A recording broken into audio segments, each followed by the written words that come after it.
Bonjour, je m'appelle Camille et j'ai 14 ans, je suis élève en 3e au collège de Stahl. Donc, moi, bonjour, c'est Iris et j'ai également 14 ans dans la même classe que Camille. Bon, vous avez assisté à un cours où on a parlé de laïcité, on a parlé de droit. Qu'en avez-vous retenu? J'en ai retenu que il y a certains élèves qui se posaient pas mal de questions et qui n'avaient pas forcément les réponses et que ça les a aidés à comprendre certaines choses et que j'ai trouvé ça bien qu'il y a certains avocats qui prennent sur leur temps pour venir expliquer à des élèves de n'importe quel niveau les fondements de la République, ce qui se passait autour d'eux. Voilà. Avant de venir en cours, vous comptiez vous poser quel type de questions? On voulait surtout savoir ce sur quoi l'avocate allait nous parler. On comptait sur elle pour nous expliquer en fait, et la façon dont elle explique est vraiment intéressante, la façon dont le cours se déroule comme une sorte de débat où tout le monde peut exprimer son avis est vraiment intéressante. Donc ce que vous avez retenu surtout, c'est en fait l'organisation même de cette présentation. Le cours n'avait plus la même forme qu'un cours traditionnel. Voilà, c'est ça, mais du coup on retient facilement on s'intéresse plus, en tout cas là tout le monde peut participer, c'est agréable, on entend tout le monde, on parle avec tout le monde et on comprend facilement. C'est plus vivant comme cours. C'est plus vivant. Voilà. Alors, pourquoi c'est plus vivant? Parce que on interagit avec la personne qui est en face de nous. On peut dire ce qu'on sait plus facilement, plus spontanément. On n'a pas le réflexe tout de suite de lever la main, d'attendre qu'on nous interroge. Enfin, l'échange est plus direct. Donc c'est plus du tout une classe alors?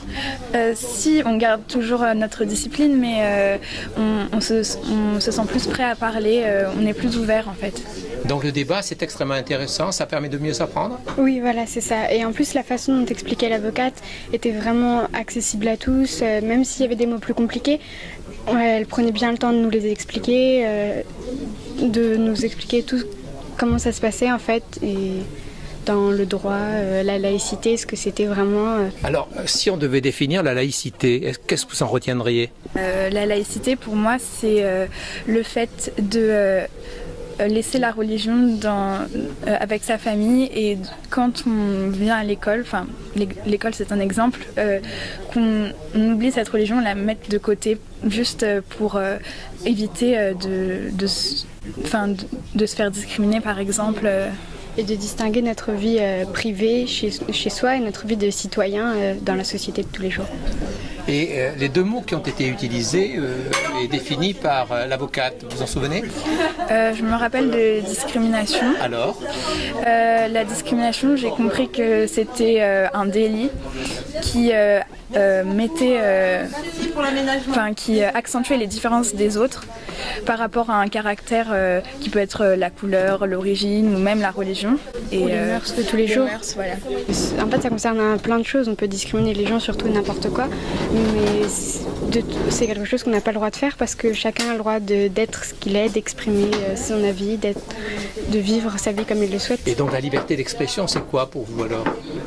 C'est pouvoir dire ce que l'on pense, donner son avis sans heurter les gens, sans leur faire du mal, en les insultant, en les injuriant.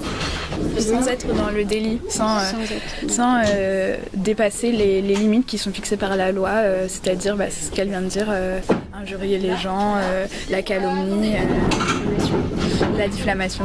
Donc calomnie et diffamation, vous avez retenu ce que c'était? Oui.